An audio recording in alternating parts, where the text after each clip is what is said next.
जो भी स्टूडेंट्स इस बार ओ लेवल में एग्ज़ाम्स देंगे तो उनमें काफ़ी सारे बदलाव देखने को मिलने वाले हैं।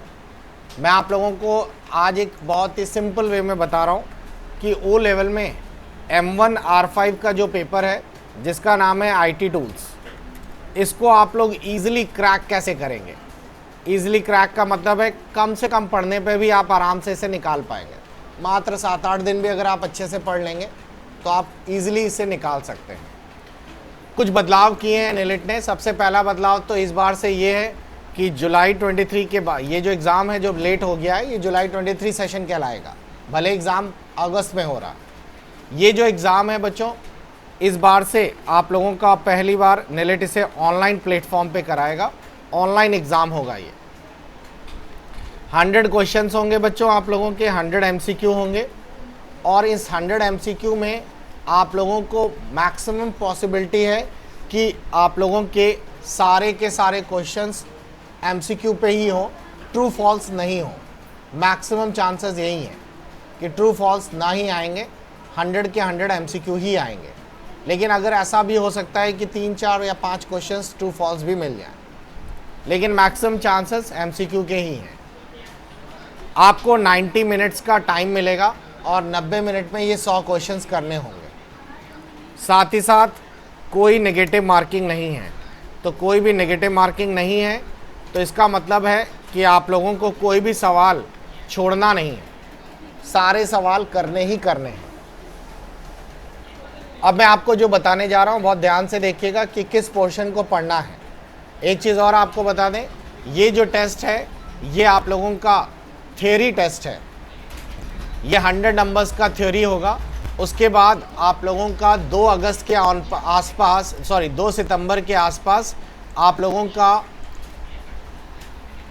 प्रैक्टिकल टेस्ट भी होगा। तो 100 नंबर की थ्योरी होगी आप लोगों की, जो आप लोग स्क्रीन पे देख रहे हैं, जो MCQ के फॉर्म में होगी, और 100 नंबर का प्रैक्टिकल होगा। ये अलग होगा, इसका एक अलग एडमिट कार्ड आएगा, अलग सेंटर होगा, वहाँ जाकर आपको प्रैक्टिकल एग्ज़ाम देना होगा।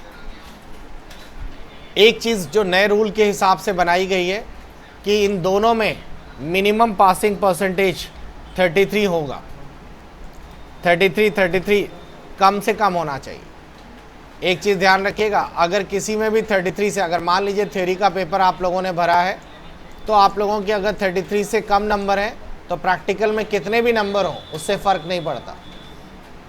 इसी तरीके से अगर प्रैक्टिकल में 33 से कम है तो थ्योरी में कितने भी नंबर हो उससे फ़र्क नहीं पड़ता, फेल ही होगा कैंडिडेट। एक चीज़ और जो सबसे इम्पॉर्टेंट है वो ये कि इन दोनों का एवरेज जो होगा वो आप लोगों का 50% एंड अबव होना चाहिए। समझ आया? यानी कि सिर्फ 33% लाने में काम नहीं चलेगा। एक में आपके अगर 40 हैं तो दूसरे में 60 होने चाहिए, तभी तो 100 बनेगा। 200 में 100 तभी तो 50% के ऊपर आएगा। इस हिसाब से प्रैक्टिकल में नंबर स्कोर करना आसान होता है, क्योंकि प्रैक्टिकल जो है वो आप ही के शहर में, आप ही के किसी जान पहचान वाले इंस्टीट्यूट में पड़ेगा। अगर आप ऑथराइज सेंटर से पढ़ रहे हैं तो मैक्सिमम चांसेस हैं आप लोगों के सेंटर पे ही प्रैक्टिकल पढ़े। थ्योरी सेंटर्स आपके शहर में जहां CCC के एग्ज़ाम होते हैं उन सेंटर में थ्योरी वाला सेंटर मिलेगा। और थ्योरी वाला सेंटर पहली बार हो रहा है तो अभी एग्ज़ामिनेशन सेंटर जिनको मिले भी हैं उनको भी कुछ खास आइडिया नहीं है। प्रैक्टिकल में तो सारे आइडिया सभी को हैं। प्रैक्टिकल का सारा दारोमदार जो है वो एग्ज़ामिनर पे डिपेंड करता है। लाइए पहले मैं आपको थोड़ा सा प्रैक्टिकल भी बता दूं, फिर थ्योरी के बारे में बताऊं कि कैसे आप लोग इसे आसानी से क्रैक करेंगे। इससे जुड़े हुए कंटेंट को देखने के लिए आप लोग हमारा एप्लीकेशन ओपन कर लीजिए जिसका नाम है आइस एकेडमी। और एप्लीकेशन को जैसे आप ओपन करेंगे इसके होम सेक्शन में आपको मिल जाएगा M1 पेपर, और स्टोर में जाएंगे तो भी आप सर्च में डाल देंगे M1 पेपर तो आपको M1 पेपर इस तरीके से पूरा मिल जाएगा। आप M1 R5 वाला पेपर ओपन कर लीजिए जो कि ये है। इस M1 R5 पेपर्स में आप लोगों को एक पूरा फोल्डर पड़ा हुआ मिलेगा और इस फोल्डर का नाम ही है न्यू पैटर्न प्रैक्टिकल। अब प्रैक्टिकल का जब ये पैटर्न आप ओपन करेंगे तो इसमें पुराने पेपर्स मिलेंगे जो अभी पिछली बार के हुए थे वो वाले। तो ये सबसे लेटेस्ट पेपर है जो जैन 23 में हुए थे। जैन 23 में सेंटर हमारा यहाँ पे ही था और इस बार भी सेंटर हमारे यहाँ पे ही है, तो कोई दिक्कत नहीं होगी। आप लोगों को सारे पेपर्स इजीली अवेलेबल हो जाएंगे। देखिए इसमें सारे पेपर्स हैं। मैं आपको दिखाता हूँ पेपर्स में क्वेश्चंस कैसे आएंगे। ये ओरिजिनल क्वेश्चंस हैं, क्योंकि नेलिट जो पेपर देता है वो वापस ले लेता है, तो बच्चों को पेपर मिलता नहीं है और उसके बाद में वो नेट पे पब्लिश करता है। आपको बता दें पेपर्स में जो क्वेश्चंस होंगे वो आप लोगों के 3 क्वेश्चंस होंगे। ये प्रैक्टिकल की बात हो रही है, थ्योरी वाली अब इसके बाद 3 क्वेश्चंस जो होंगे उनमें एक क्वेश्चन जो होगा वो आप लोगों का लिब्रा राइटर का होगा, एक क्वेश्चन जो होगा वो आपका कैल का होगा और एक क्वेश्चन जो होगा वो आपका इम्प्रेस का होगा। मैक्सिमम चांसेस यही होते ही हैं, नहीं तो कैल्क और राइटर तो होगा ही होगा। इसमें आपको देखिए यहाँ दिखा रहा है 25 नंबर और एक क्वेश्चन अभी और है 30 नंबर। 80 नंबर के 3 सवाल होंगे। आपको ये सवाल प्रिंट फॉर्मेट में मिलेंगे और इसी में आपको इसे लिखना भी होगा, यानी कि जो आंसर शीट मिलेगी उसी में ही आपको अपने आंसर सॉल्व भी करने होंगे। क्वेश्चन पेपर भी वही होगा। इसको सॉल्व करने का तरीका ही मेन होता है, क्योंकि बच्चे कंप्यूटर में तो कर लेंगे। जैसे ये टेबल बनाना है तो आपने कंप्यूटर खोला, कल आप लोगों ने लिब्रा राइटर खोला और सीधा ये टेबल बना लिया, टाइप कर लिया। नया बॉर्डर लगाना, कुछ रो कॉलम डिलीट करना, सब कुछ कंप्यूटर पे तो कर लिया, लेकिन इसे लिखा कैसे जाए यही तो मेन कला है। लिखने के लिए आप लोग इसी में नीचे देखिए, इसी का आंसर दिया हुआ है। आपको अपनी आंसर शीट में ऐसे लिखना पड़ेगा कि आप लोगों को सबसे पहला क्वेश्चन था कि इंसर्ट ब्रेक ऑप्शन जो है वो लिब्रा डॉक्यूमेंट्स में यहाँ पे स्टेप्स में ऐसे ऐसे दिया गया। अगले क्वेश्चन का स्टेप्स ये हैं, ये स्टेप्स में आपको लिखना होगा, तभी एग्जामिनर और वाइवा वाला जो है वो आपको आंसर्स के क्वेश्चंस के आंसर्स के अकॉर्डिंगली नंबर प्रोवाइड करेगा। क्लियर हो गया सभी को? तो बच्चों ये है आप लोगों का प्रैक्टिकल। एक और देख लीजिए, इसी में सेकंड वाला ये जो क्वेश्चन आया था, थर्ड वाला, वो ये था कि आपको ये पैराग्राफ लिब्रा राइटर में टाइप करना है और उसके बाद उसका कुछ हिस्सा बोल्ड करना है, बुलेट्स लगाने हैं इत्यादि था। तो प्रैक्टिकल तो बहुत इजी आता है। इसका आंसर हम लोगों ने इस तरीके से लिखवाया था।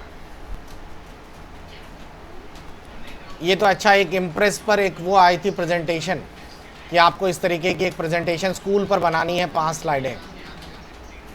तो खैर आप लोग ये आसानी से कर लेंगे। अब मेन चीज़ आती है कि हम लोग थ्योरी वाले क्वेश्चंस को कैसे सॉर्ट आउट करें। ये आपके पूरे सिलेबस की समरी है बच्चों। इस पूरे सिलेबस में जो आपका ये वाला पहला वाला पार्ट है, इसे आप फंडामेंटल कह लीजिए। इसमें आपके बहुत ही बेसिक के क्वेश्चंस आएंगे कि ऑप्शंस होंगे इस तरह का कि इनमें से कौन सा आउटपुट डिवाइस नहीं है, या आ जाएगा कि कोई पर्टिकुलर दे दिया कि इनमें से कौन सा कंप्यूटर जो है वो आपकी 5th जनरेशन में था, या पूछ लिया गया 2nd जनरेशन में कंप्यूटर्स में कौन सी टेक्नोलॉजी यूज़ होती थी, या दे दिया फादर ऑफ आर्टिफिशियल इंटेलिजेंस कौन है, इनमें से कौन सा लेज़र प्रिंटर होता है। इस तरह के क्वेश्चंस होंगे। मैं थोड़ा और भी बता दूं आपको, इसका सिलेबस देखिए फंडामेंटल वाले का, वो ये है।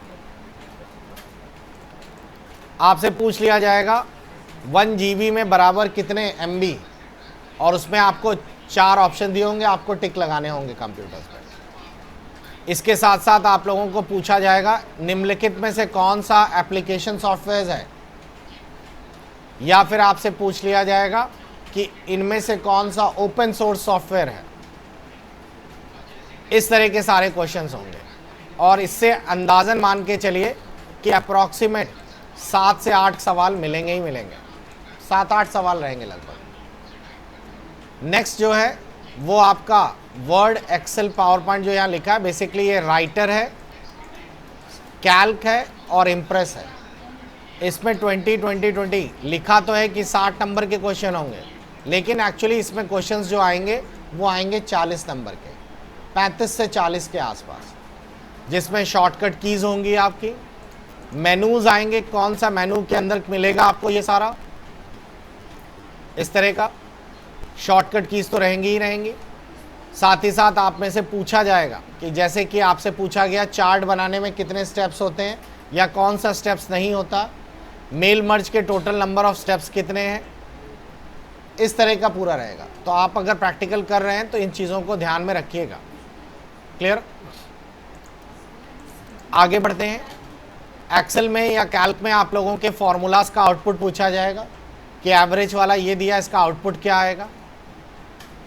पाइवट टेबल का क्वेश्चन आता है कि इनमें ये क्वेश्चन कभी कभार आंसर के फॉर्म में आएगा कि इनमें से बताइए वो कौन सा मेथड है जिससे कि आप लोग एक लेटर को मल्टीपल लोगों को भेज सकते हैं।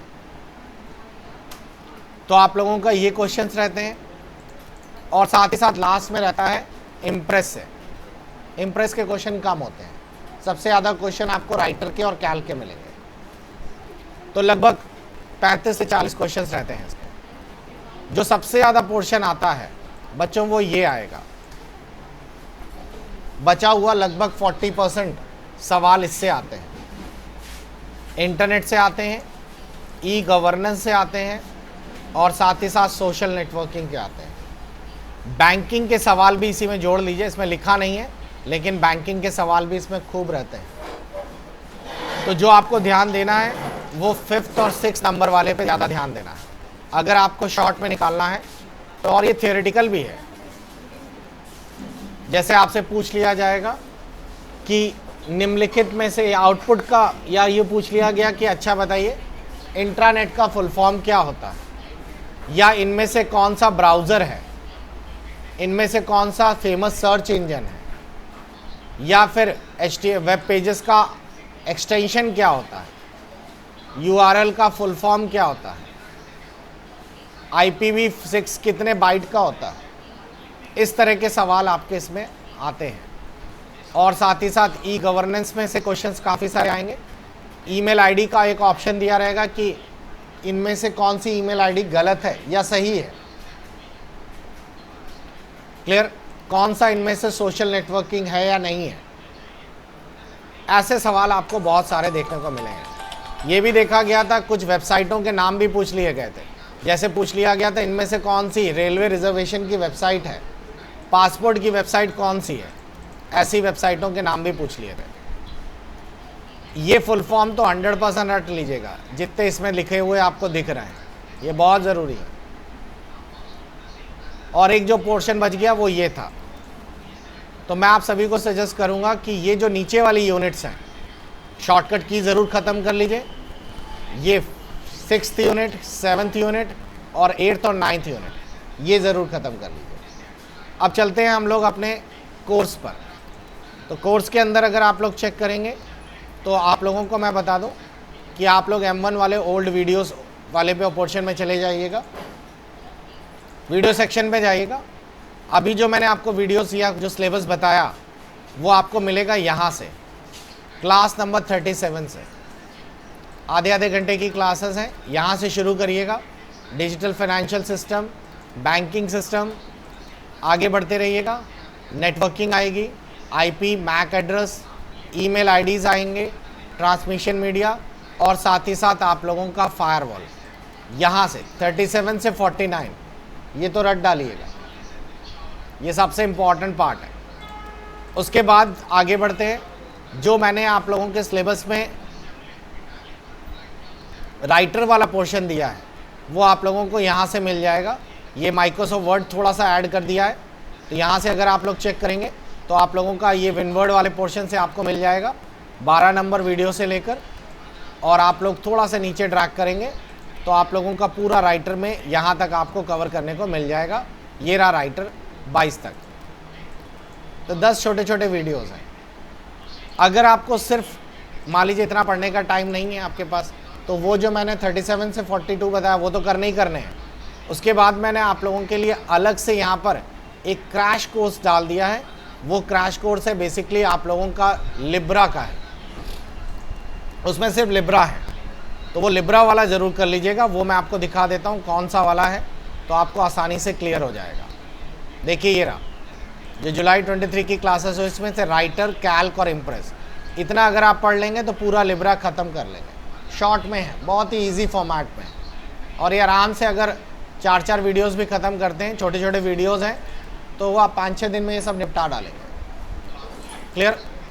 तो मेरा पहली प्रायोरिटी आपकी वही है कि आप बैंकिंग वाले क्वेश्चन करिए, लिब्रा फिनिश कर लीजिए, और जब समय बचता है तो पुराने पेपर्स और एमसीक्यू टेस्ट जितने आप लोग दे लें उतने ही अच्छे हैं।